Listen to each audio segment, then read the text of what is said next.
Assalamualaikum. Saya kembali untuk menyambung tentang kita punya topik mesyuarat agung ya.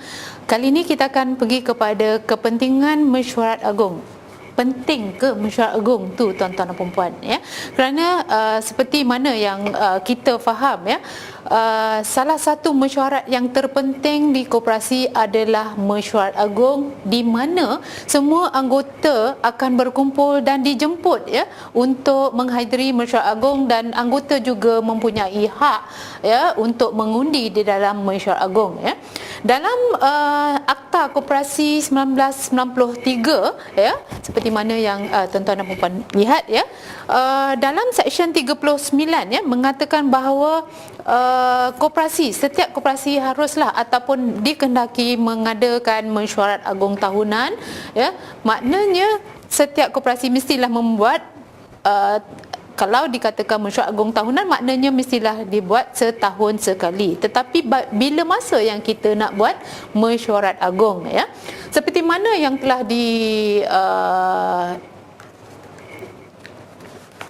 ataupun seperti mana yang telah diterakan ataupun tertera di dalam Seksyen 39 ya, termaktub di dalam Seksyen 39 Akta Koperasi 1993 ya. Koperasi hendaklah mengadakan mesyuarat agung tahunan tidak lewat 6 bulan selepas berakhirnya tahun keuangan ya.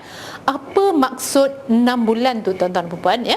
6 bulan bermaksud ialah dia bagi masa untuk koperasi membuat persediaan daripada, maknanya bukan 1, 2 ataupun 3, tetapi 6 bulan ya tuan-tuan. Saya rasa masa itu cukup panjang dan boleh kita manfaatkan untuk membuat persediaan mesyuarat agung ya. Walaupun ada setengah koperasi mengatakan bahawa ia tidak mencukupi, tetapi kita terpaksa bekerja di dalam tempoh yang diberikan, kerana sekiranya ya koperasi tidak patuh tentang masa yang diberikan itu, dia akan menjadi satu kesalahan di mana apabila koperasi itu didapati tidak mengadakan mesyuarat agung dalam tempoh yang diberikan, dan juga didapati koperasi ini disabitkan kesalahan ya, dia boleh didenda sehingga RM200,000 tuan-tuan dan puan ya, bukannya sedikit ya. Okey, tentang 6 bulan ya, saya ingin menerangkan apakah yang dimaksudkan 6 bulan setelahnya berakhir tahun keuangan ya. Seperti contoh saya beritahu di sini, iaitu tahun keuangan koperasi biasanya kebanyakan ataupun majoriti koperasi di Malaysia ini akan mengambil ataupun mengikut tarikh kalender, iaitu pada 1 hari bulan 1 dan ia berakhir pada 31 hari bulan 12 untuk tahun tersebut ya. Seperti contoh yang khusus ya, katakan koperasi kita ya, tahun keuangan dia bermula daripada 1 Januari 2010, tahun keuangan koperasi kita akan berakhir pada 31 hari bulan 12 2010 ya.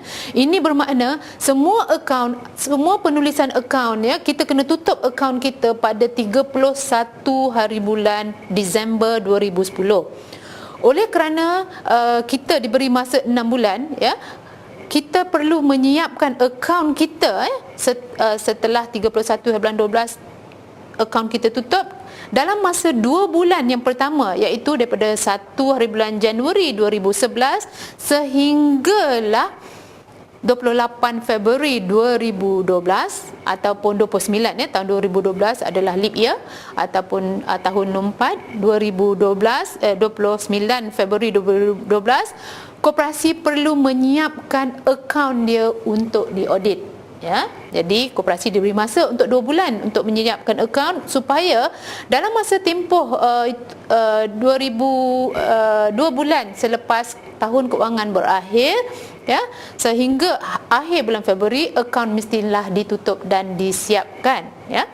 Kemudian dalam masa Februari hinggalah ke April ya, 2 bulan selepasnya pula, koperasi bolehlah memanggil ataupun memberi tawaran ataupun menjemput audit luar untuk mengaudit koperasi tersebut, ya, supaya sehingga April pengauditan luar telah pun selesai dilakukan, dan April hingga Jun kita boleh membuat persiapan awal untuk membuat mesyuarat agung, ya.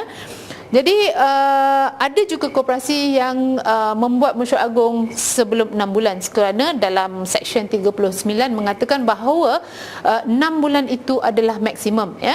Saya tak mengatakan yang kita tak boleh membuat mesyuarat agung bulan Mei ataupun bulan April. Sekiranya tuan-tuan dan puan telah bersiap sedia, memang eloklah kita buat sebelum 6 bulan, ya. Lagi elok, lagi awal lagi eloklah kita buat mesyuarat agung sebelum 6 bulan, ya. Jadi tuan-tuan dan puan, oleh kerana itu, ya, tarikh akhir untuk membuat mesyuarat agung tahunan koperasi adalah pada 30 Jun, ya. Itu yang dikatakan sekiranya melangkaui ataupun melepasi 30 Jun itu, sekiranya koperasi tidak mendapat apa-apa kelulusan ataupun penangguhan membuat mesyuarat agung daripada Suruhanjaya Koperasi Malaysia, koperasi ini akan disabitkan kesalahan dan didenda sebanyak RM200,000, ya. Dan mesyuarat agung koperasi, ya, dalam Seksyen 36 pula, ya, mesyuarat agung koperasi tertakluk kepada Akta Koperasi 1993, Peraturan-Peraturan 2010 atau arahan ataupun garis panduan dan undang-undang kecil bahawa mesyuarat agung adalah kuasa tertinggi sesuatu koperasi. Dan saya rasa, ya, dan saya pasti anggota-anggota sekalian, ya, anggota koperasi dan juga anggota lembaga, yang ni kita memang faham sangat bahawa apa saja keputusan yang dibuat di mesyuarat agung mestilah diguna pakai ataupun diterima pakai, kerana dalam Seksyen 36 ini menekankan bahawa mesyuarat agung adalah kuasa tertinggi sesuatu koperasi, ya. Kalau kita tengok pun carta organisasi koperasi, ya, yang paling atas sekali adalah mesyuarat agung, ya. Dan barulah di bawah itu adalah anggota lembaga dan juga pihak pengurusan koperasi, ya. Dan tiap-tiap anggota dalam Seksyen 36 ini juga menekankan bahawa tiap-tiap anggota ataupun mewakili perwakilan, ya, sekiranya kita mempunyai perwakilan, koperasi kita mempunyai cawangan ataupun berada di lebih daripada satu negeri di Semenanjung ataupun Sabah Sarawak, ya, kita akan mempunyai perwakilan, ya. Jadi mereka ini mempunyai hak untuk hadir mesyuarat agung koperasi dan juga mempunyai hak untuk mengundi, ya. Dan kalau katakan anggota itu secara individu datang dalam mesyuarat agung koperasi, mereka mempunyai hak untuk mengundi, iaitu satu orang satu undi, ya. Dan sekiranya melalui perwakilan, ya, perwakilan itu akan mewakili anggota-anggota yang diwakilinya lah, ya, di kawasan mereka, ya. Dan bagi koperasi menengah ataupun atasan, ya, proksi mempunyai hak untuk hadir dan juga mengundi sama seperti mesyuarat yang dihadiri oleh individu, ya. Jadi saya rasa tuan-tuan dan puan kenalah, ya, maknanya faham ataupun jangan tidak, ya, untuk menghadiri mesyuarat agung koperasi ini. Seperti mana yang saya tekankan tadi, ya, mesyuarat agung merupakan kuasa tertinggi di dalam sesuatu mesyuarat, ya. Dan mesyuarat agung juga merupakan yang terpenting di dalam koperasi, seperti yang saya katakan pada awal tadi, di mana mesyuarat agung ini adalah satu-satunya mesyuarat yang dihadiri oleh semua anggota, ya. Dan kita akan jemput, ya, dan mesyuarat juga akan menjalankan apa yang diputuskan di dalam mesyuarat tersebutlah, ya. Jadi setakat ini saya berhenti dulu tentang peranan ataupun kepentingan mesyuarat agung koperasi. Saya akan sambung selepas ini tentang jenis-jenis mesyuarat dan juga syarat sah mesyuarat agung. Sekian.